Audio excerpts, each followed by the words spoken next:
سلام كبرات تختاتلتي يوتيوب شانل سينما سمرن لومون كم وترو زتفرالي سبورتا وحبرتات حيزنا لكم قريبنا لنا نمكتتالكم بخبر نعدم ኤርትራዊ ፕሮፌሽናል ተቀዳዳማይ ክለብ አሳና መርሃ ቅዱስ ኣብ ግራንድ ቱር ጓንግሲ ይሳተፋሉ።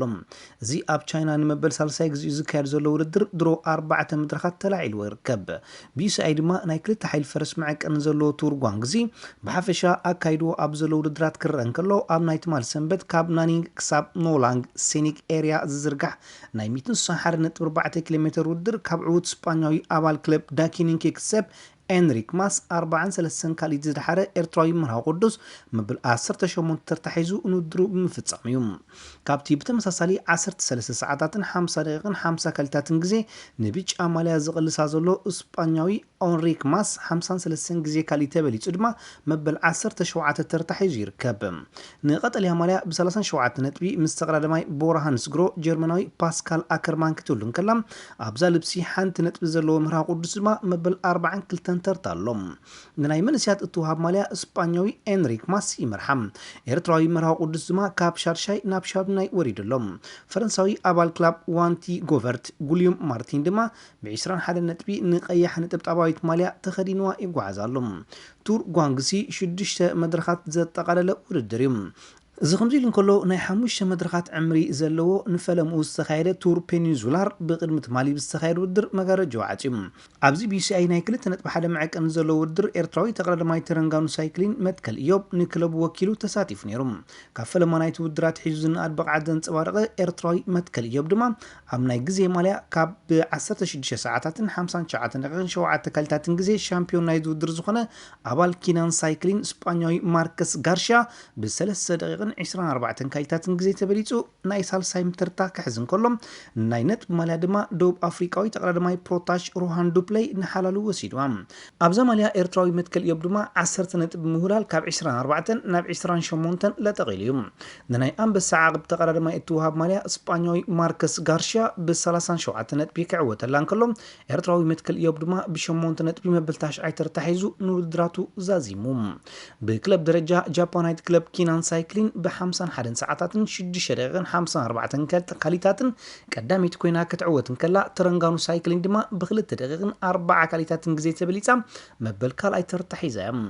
ትማል ሰንበት ኣብ ኔዘርላንድስ መበል 44 ግዜ ተሰላሰለ ኣምስተርዳም ማራቶን ኤርትራዊ ኣትሌት አብራር ዑስማን ተሳቲፉ ነይሩ።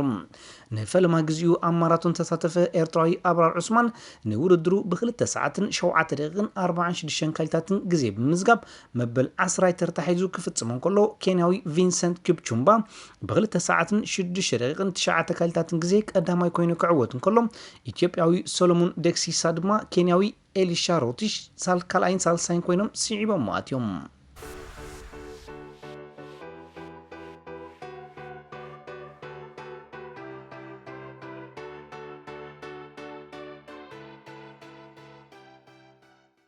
ኤርትራዊ ሽወርናዊ ሄኖክ ጎይቶኦም ምስ ክለቡ ብምዃን ደሚቖም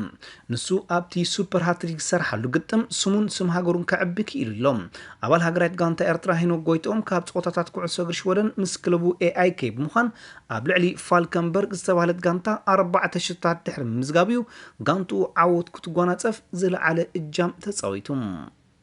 ፕሬዚደንት ጀርመናዊት ክለብ ባየር ሙኒክ ኦሊ ኦነስ ጀርመናዊ ተኸላኻላይ ክለቡ ኒኮላስ ሱለ ኒሮ 2020 ክርስዖ ከም ዘለዎ ሚዒዱ። ብሰንኪ ዘጋጥሙ መስበርቲ ንብዙሕ ኣዋርሒ ዘርሕቆ መስበርቲ ዘጋጥሙ ሱለ ብሕጂ ምርመራታት ከካይድ እኳ እንተኾነ ኣብዚ ዓመት ስፖር ናብ ፀወታ ዝምለስ ኣይመስልን እዩ። በዚ ድማ ፕሬዚደንት ባየርን እተፃዋታይ ንዋንጫ ሃገራት ኤውሮጳ 2020 ረሲዑ ንዝመፅእ ዓመት ክዳሎ ሚዒድዎ ዘሎ።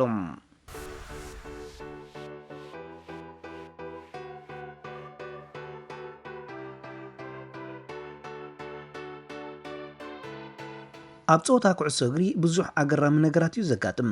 ሓደ ካብዚ ድማ ንሜዳ ወሪሮም ካብ ዝኣቱ ዕሉላት ደገፍቲ ዘርእይዎ ተግባራት እዩ። ብዙሓት ከም ኣብ ፍጻሜ ዋንጫ ዓለምን ሻምፒዮንስ ሊግን ዝኣመሰሉ ፀወታ ንሜዳ ብምእታው ኣርእስታት ሰሪሖም እዮም። أمونغو تصوتا إنتر ميلان ساسولون نميدا زور سبقن حلفو كلهم فليز بلأتر يهنيرم أبتي إنتر 4-3 تعاوتو لتصوتا اتسب بجانت الله أنان ساففيو نام ميدا عليبوم بسلام مريت أبزرقت أولدما أم ميدا كاب سرخ بودقفتي دمو طاقعي تلقي سلوم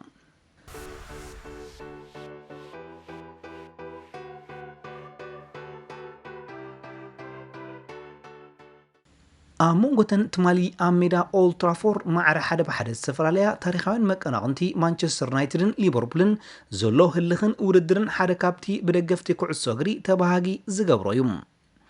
ናይ ቅድም ዓበይቲ ተጻወት ዘንጋንታታት ክሳብ መዓልታዊ ህይወቶም ዝኸይድ ጽልኢ ከም ዝነበሮም ይዝግለጽ ቀንዲ ኣብነት ናይዚ ድማ ብደገፍቲ ሊቨርፑል ልዑል ተቐባልነት ዘለዎ ሓለቓ ጋንታ ነበር ስቴቨን ጀራርድ ምስ ሃገራዊት ጋንታ ዓዲ እንግሊዝ ኣብ ዝተጠርነፈሉ እዋን ምስ ከም በዓል ዴቪድ ቤክሃምን ጋሪ ኔቪልን ዝኣመሰሉ ተጻወትቲ ዩናይትድ ሰላም ምብህሃሉ ኣብ ታሪኹ ካብ ዘጋጠሞ ስግንጢር ስምዒት ምዃኑ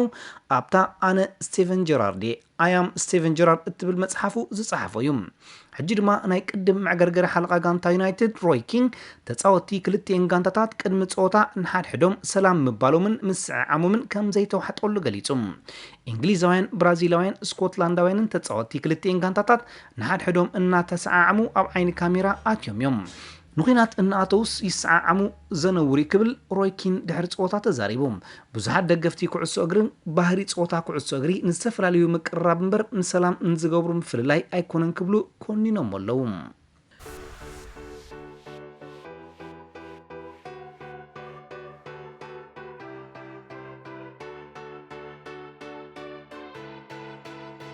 أرسنال نميدا شيفيلد يونايتد جيشا أبز كايرو تصوتا أحد بارو ترتي عتمديسام لسه موسات ننكو شوتو نايت صوتا زمزغ بخينو نا أرسنال كابلي سسرن تشلسن بخدت تنت بدحيرا كاب قدمت 4 تكتوت أجددوا لهم تولد برازيل زلو ناي قدم تصاوتاي بارسلونا انتر ميلان بي اس جي زنبره تياغو موتا أسلطاني جنوا كوينو كسرح نخجمر دلو مهلاو غليصم كاب 2008 مستغانتا تصاوت زنبره ود 37 عمت موتا زحلف عمت انت 19 عمت تصاوت بي اس جي وكسلطن صنيحهم